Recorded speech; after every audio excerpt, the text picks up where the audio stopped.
ప్రస్తుతం తెలుగు బుల్లితెరపై ప్రజలను ఎంతగానో అలరిస్తున్న ఏకైక ప్రోగ్రాం జబర్దస్త్. అయితే ఇక ఈ షో ద్వారా ఎంతో మంది క్రేజ్ సంపాదించుకున్నారు. వారిలో ఒకరు సుడిగాలి సుధీర్. సుధీర్ చాలా తక్కువ సమయంలో ఎంతో పేరు సంపాదించుకున్నాడు. అలాగే ఇక యాంకర్ గా వ్యవహరిస్తున్న రష్మి కూడా జబర్దస్త్ ద్వారా వచ్చిన క్రేజ్ తోనే సినిమాల్లో ఛాన్సులు సంపాదించి హీరోయిన్ గా పలు సినిమాల్లో నటించింది. అయితే కొద్ది కాలంగా రష్మి సుధీర్లకు ఎఫైర్ ఉందని, వీరి మధ్య వ్యవహారం చాలా గట్టిగానే ఉందని వార్తలు వస్తున్నాయి. ఇక ఆ మధ్య రష్మి ఈ వ్యాఖ్యలపై స్పందించింది కానీ సరిగ్గా సమాధానం ఇవ్వకుండా మీ ఇష్టం ఏదైనా రాసుకోండి అని చెప్పింది.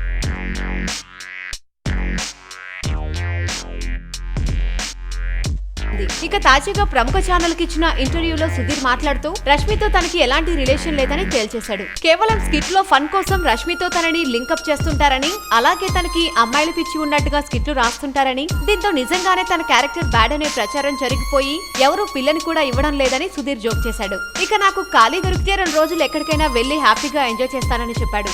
ఇక ఈ విషయంపై తన సన్నిహితులు కోప్పడ్డారని తెలుస్తుంది. ఎందుకంటే ఎంజాయ్ చేసి వస్తున్నావంటే మళ్ళీ అదేదో అనుకోని నీపై బ్యాడ్ కామెంట్స్ వస్తాయని చెప్పారట. అయితే రష్మితో ఎఫ్ఐఆర్ కి సంబంధించి సుధీర్ మరో ట్విస్ట్ ఇచ్చాడని సినీ జనాలు చెప్పుకుంటున్నారు. వీలైతే లైక్, కుదిరితే కామెంట్ పెట్టండి. ఇలాంటి ఇంట్రెస్టింగ్ బ్రేకింగ్ బిగ్ న్యూస్ మాకు తెలిసిన వెంటనే మీకు తెలియజేస్తాం. దీనికి మీరు చేయవలసిందల్లా ఇక్కడ కనిపిస్తున్న సబ్స్క్రైబ్ బటన్ ని నొక్కి సబ్స్క్రైబ్ అవ్వండి.